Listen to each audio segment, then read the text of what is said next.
Olá pessoal, bom dia. Meu nome é Yuri Fernandes Lima, eu sou professor de Direito Animal e advogado animalista. Estou aqui hoje, mais uma vez a convite do professor Rogério, a quem agradeço, para falar um pouco sobre a advocacia animalista e sobre a minha experiência em alguns casos envolvendo o direito animal. Então eu escolhi aqui para falar para vocês hoje dois casos bem importantes. Um deles é o dos jumentos, aqui no estado da Bahia, e o outro é dos gatos, como autores de uma ação judicial. Então eu vou começar falando pelo caso dos jumentos, e se vocês tiverem alguma dúvida, alguma pergunta, podem perguntar pelo canal do YouTube, que eu respondo com o maior prazer, tá certo? Bom, o caso dos jumentos foi o seguinte. Em 2016, a ADAB, que é a Agência de Defesa Agropecuária da Bahia, ela publicou uma portaria autorizando o abate dos jumentos, que são animais tradicionais do Nordeste. Eles ajudaram a construir, né, o Nordeste, carregando no seu lombo materiais de construção, água, levando água para o sertão, alimentos. Tanto que é um animal que foi referenciado e homenageado por uma série de artistas, como Luiz Gonzaga, por exemplo, que fez uma música em homenagem ao jumento, chama Apologia ao Jumento. E com o advento da tecnologia, o jumento passou a ser substituído por motocicletas, por carros, caminhões, etc. E começaram a não ter mais a utilidade econômica que eles tinham antes. Em paralelo a isso, existe uma demanda da China pelo couro, pela pele do jumento. Porque do couro do jumento, os chineses fazem um produto chamado egiao, que é como se fosse uma gelatina feita à base do colágeno do jumento. E esse egiao tem propriedades supostamente medicinais, da medicina tradicional chinesa. Então a China, na verdade, começou a explorar os jumentos no próprio país, e houve um declínio muito grande da população de jumentos lá, e aí ela então começou a explorar os jumentos em todo o mundo, né? Na África, principalmente, e na América. Né? A gente tem em vários países da América, principalmente a América Latina, a exploração desses animais. E no Brasil não foi diferente. E então, com o aval do nosso governo, tanto estadual quanto federal, esses jumentos começaram a ser coletados, ou às vezes comprados por valores muito baixos, e vendidos então aos chineses para abate e exportação da pele para a China para fazer o egiao. Então, foi constituída em 2016 a Frente Nacional de Defesa dos Jumentos, que é um movimento social composto por várias ONGs, pessoas físicas, universidades, etc. E a Frente Nacional de Defesa dos Jumentos, então, desde 2016, começou a atuar no sentido de proibir essa prática. E em 2018, no segundo semestre, houve uma denúncia em Itapetinga, que é uma cidade do sudoeste baiano, feita por uma ONG local. Essa ONG, chamada SOS Animais de Rua, encontrou uma fazenda com milhares de jumentos em situações de muitos maus tratos. Eles estavam sem água, sem comida, sem cuidados veterinários, sem abrigo do sol e da chuva, enfim, estavam totalmente largados. Tinham muitos animais doentes, tinham animais mortos, inclusive tinham cadáveres no rio Catolé, que é o rio ali da região. Então essa ONG fez a denúncia e houve uma grande repercussão na época, inclusive isso foi até matéria do Fantástico, e a Frente Nacional de Defesa dos Jumentos, a qual eu componho, fez uma ação civil pública, da qual eu sou subscritor juntamente com outros colegas. E nessa ação civil pública nós pedimos a obrigação de não fazer, né? Então a gente pediu o fim dos abates, a proibição dos abates, e a gente pediu uma medida liminar, né? Para que o abate fosse suspenso imediatamente em todo o território nacional. Tá? Então o pedido principal da ação civil pública é esse. A juíza federal, que foi responsável, né, que é responsável pelo processo, ela deu uma decisão favorável a nós, dando a liminar, Isso foi em fim de novembro de 2018. Então ela deu a liminar para suspender os abates. Porém, ela deu a decisão apenas para o estado da Bahia. Então ficaria ainda permitido o abate em outros estados. No entanto, é importante esclarecer que os 3 frigoríficos brasileiros autorizados a abater jumentos estão justamente no estado da Bahia, nas cidades de Itapetinga, Amargosa e Simões Filho. Então, essa decisão foi proferida e nós, da Frente Nacional de Defesa dos Jumentos, interpusemos um agravo de instrumento para que essa liminar fosse estendida a todo o território nacional. Em paralelo, os 3 frigoríficos, a União Federal e o Estado da Bahia, interpuseram também agravos de instrumento contra a decisão, mas no sentido de reformá-la e suspender a liminar. Tá?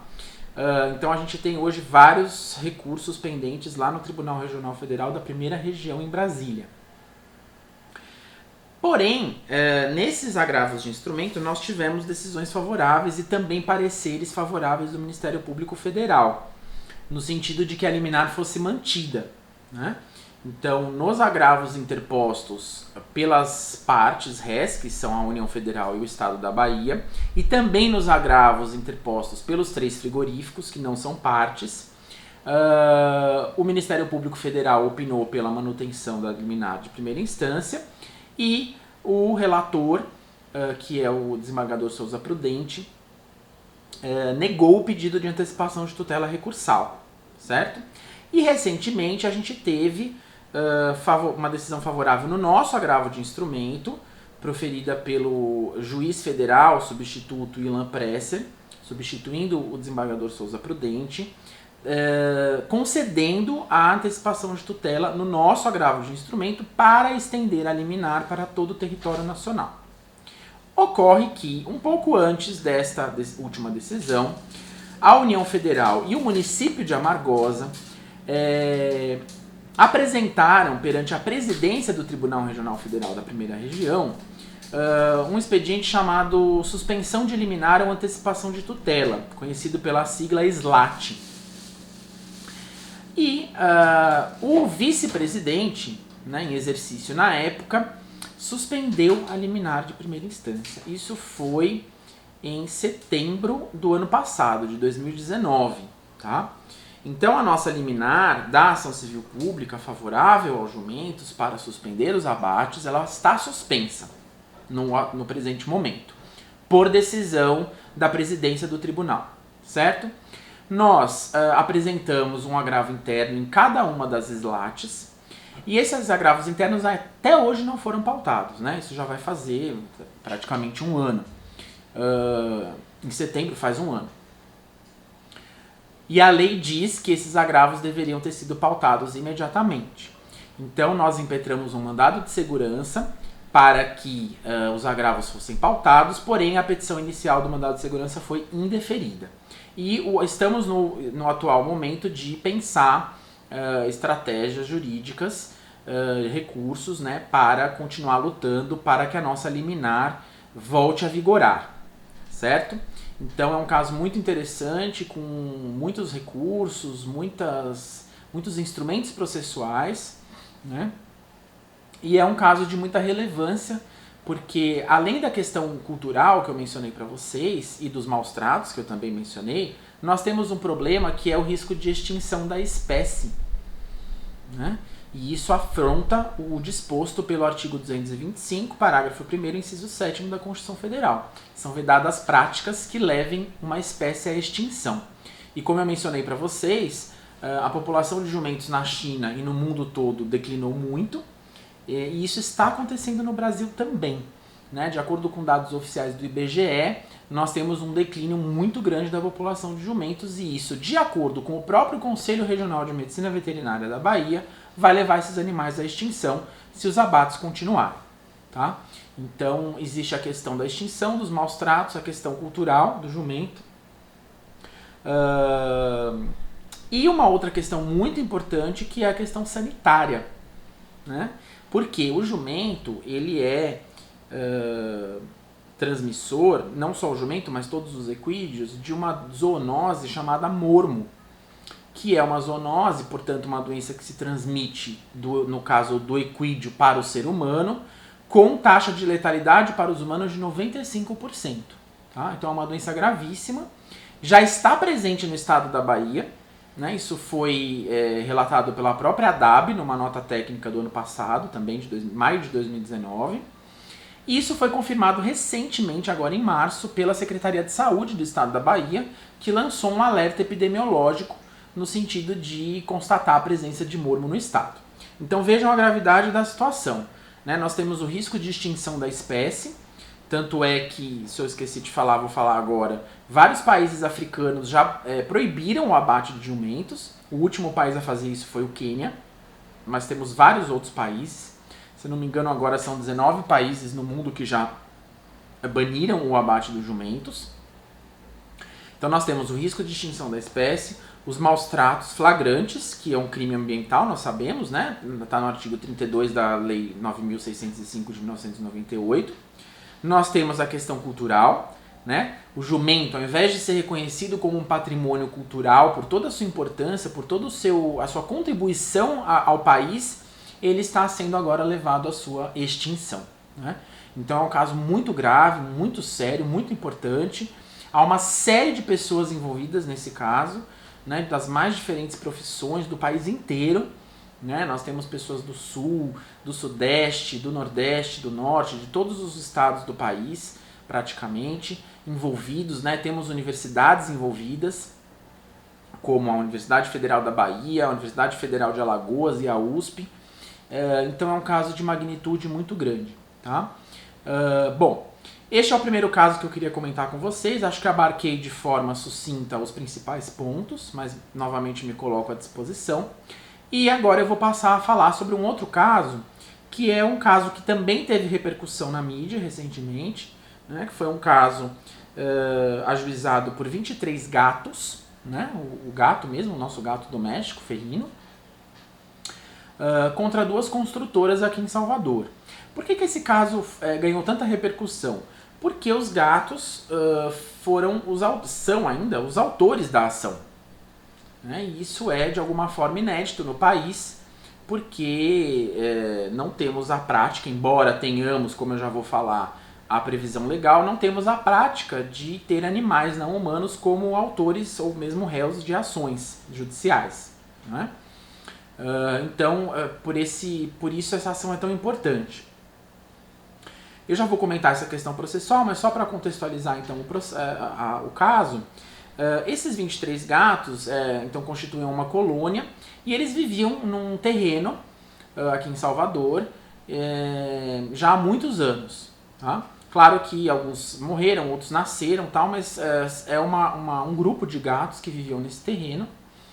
E esse terreno estava baldio, porque eram casas que foram demolidas para a construção de um prédio.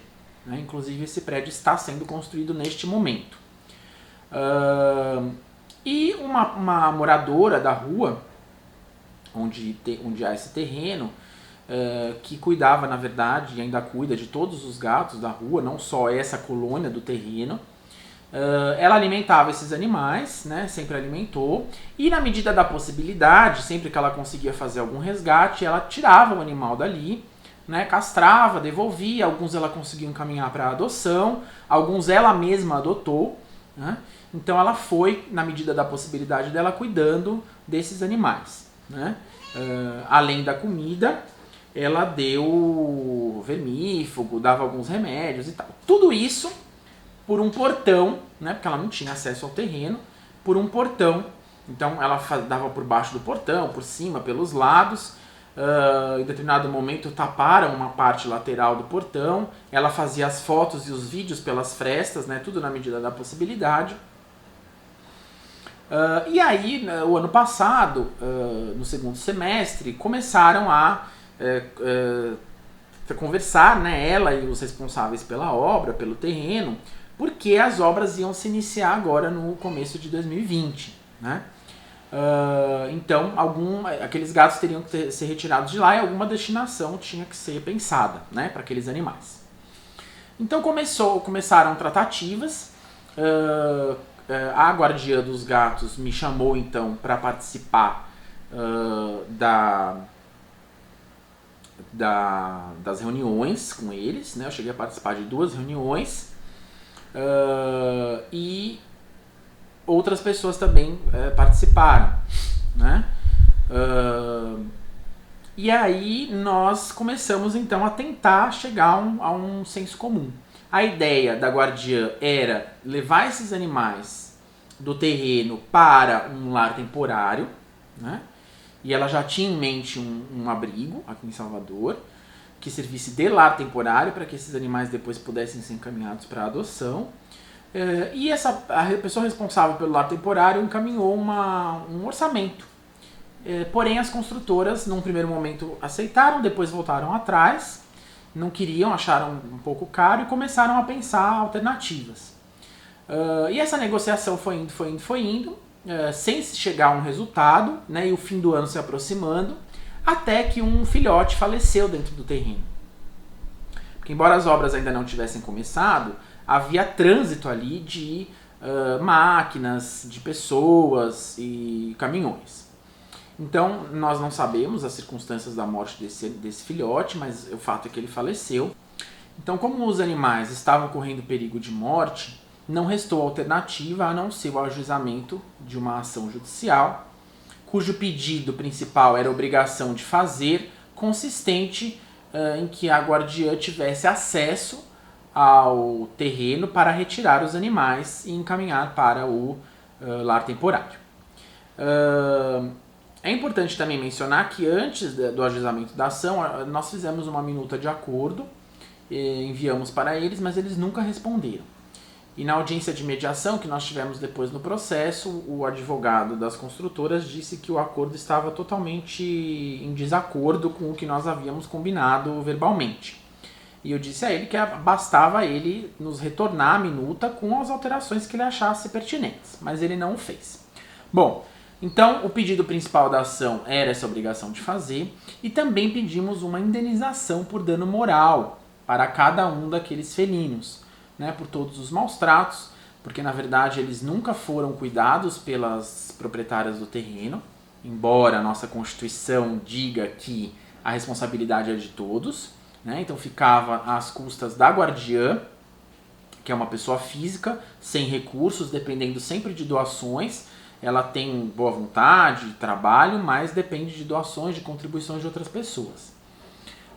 Então ela acaba com tudo sozinha, né? As construtoras se omitiram desde sempre. Então esse é o primeiro argumento, né, do pedido de indenização. Depois nós tivemos...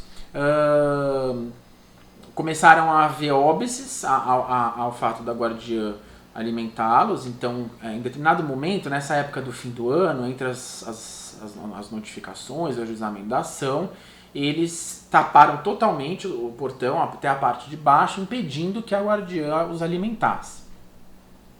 Aí houve a morte desse filhote, como eu mencionei, e depois do ajuizamento da ação, em que eles transferiram, né, os animais para o lar temporário, porque as obras iam se iniciar, como já ocorreu, um adulto faleceu e 2 outros filhotes também faleceram, porque antes deles encaminharem para o lar temporário, eles encaminharam para uma clínica veterinária para fazer as castrações. Mas essas castrações nós não sabemos em que condições foram feitas. Nós não sabemos se houve exame prévio, se houve que tipo de anestesia que foi utilizado. O fato é que 2 filhotes faleceram, né, em razão de complicações da cirurgia. Então, o pedido de dano moral é para abarcar todo esse abalo psíquico que foi sofrido.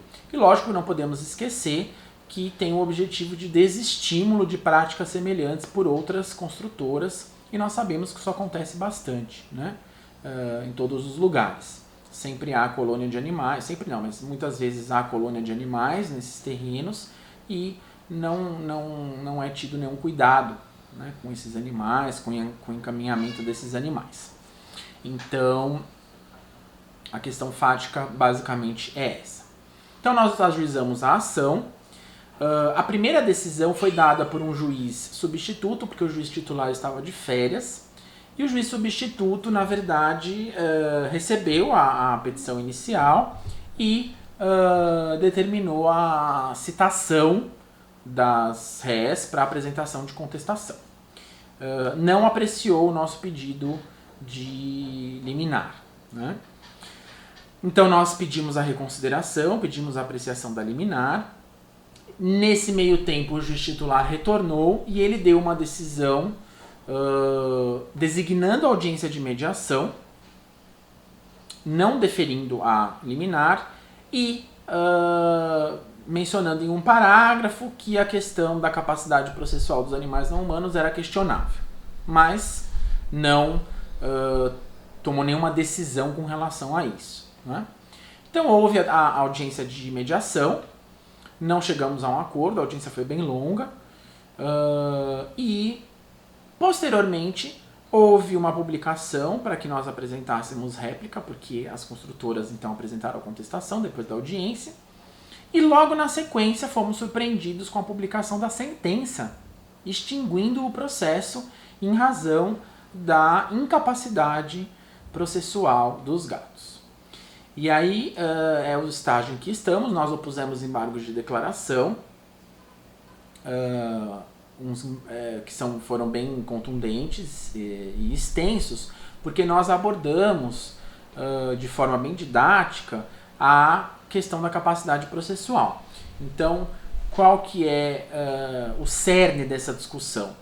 Primeiro, a gente tem que saber separar os conceitos, né? Diferenciar os conceitos, e na sentença, como nós vemos na verdade em muitas decisões judiciais, nós constatamos uma série de confusões e inconsistências conceituais, né?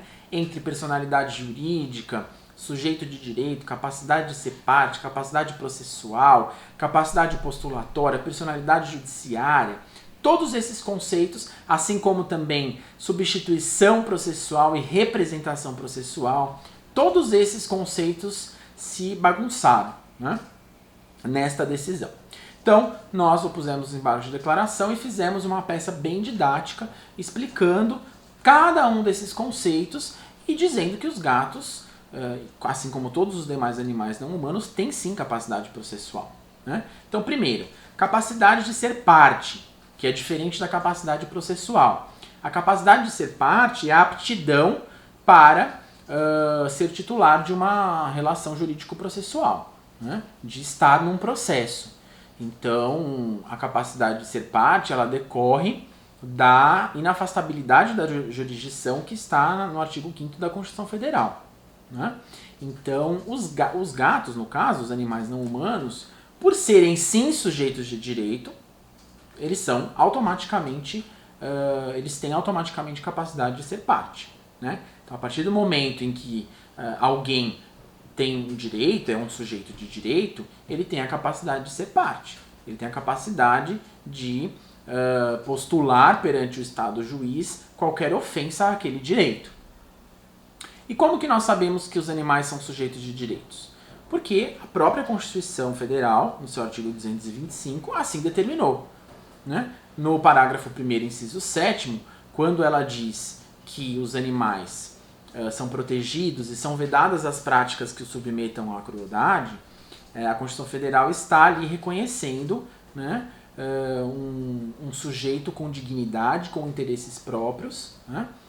Então ali, pelo menos os animais são sujeitos de quais direitos? De não ser submetidos à crueldade, eles têm o direito à dignidade, né?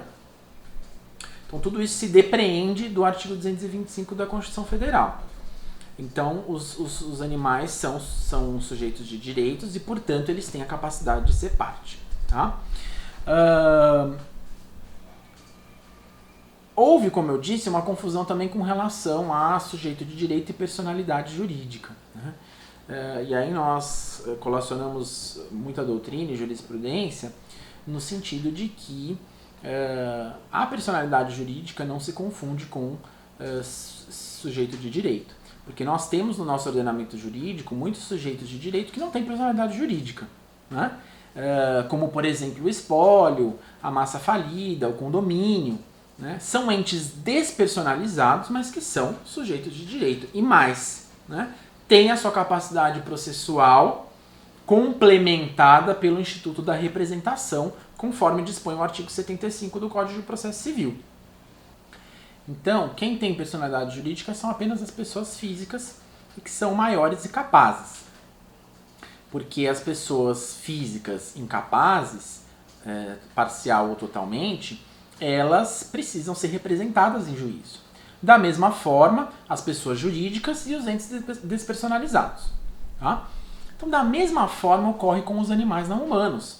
Eles são sujeitos de direitos, despersonalizados, e que, portanto, têm a sua capacidade processual integrada pelo Instituto da Representação. Quem falou isso? Foi o Decreto 24.645 de 1934, que é um decreto promulgado por Getúlio Vargas, em 1934, que ainda está vigente. Isso é importante que a gente tenha em mente, leve em consideração, né? Isso já foi reconhecido por vários doutrinadores e pelo STJ. Então o decreto de 34 está ainda hoje vigente, e no seu artigo 2º, parágrafo 3º, ele diz que os animais vão ser assistidos em juízo, representados no caso, pela guardiã. Né? Há outras possibilidades, como por exemplo o Ministério Público, ou ONGs associações, ONGs de proteção animal, mas no caso, né, no nosso caso aqui dos gatos, eles estão representados pela guardiã. Né? Então, eles têm a capacidade de ser parte, porque isso decorre do fato deles serem sujeitos de direitos e da inafastabilidade da jurisdição. Então, quem garante a capacidade de ser parte dos animais não humanos é a Constituição Federal, nos seus artigos 5º e 225. E tem a sua capacidade processual, por quê? Porque o Decreto 24.645 de 1934, no seu artigo 2º, parágrafo 3º, assim o determina. Né? Então, nesses embargos de declaração, nós explicamos todos esses pormenores, né, diferenciando a representação processual da substituição processual, que está relacionada à legitimação extraordinária, porque nesse caso aqui nós temos o que? Legitimação ordinária. São os gatos autores da ação, pleiteando direito próprio em nome próprio, representados pela guardiã, porque eles têm uma incapacidade processual que precisa ser suprida. Né? Mas é possível essa integração, essa supressão da incapacidade processual por meio do Instituto da Representação. A capacidade postulatória, a gente sabe que é a capacidade técnica, que só é titularizada por advogados, defensores públicos e membros do Ministério Público, claro, com algumas exceções, mas não vem o caso aqui a gente comentar. E por fim, a legitimidade ativa, né? Que aí vai depender da relação jurídico-material subjacente em cada caso. Né? Então nós opusemos esses embargos e, para concluir, nós estamos aguardando o julgamento desses embargos de declaração. Esses breves comentários sobre essas duas importantes ações, eu fico à disposição para quaisquer dúvidas e esclarecimentos, agradecendo mais uma vez ao professor Rogério e a todos vocês. Um abraço.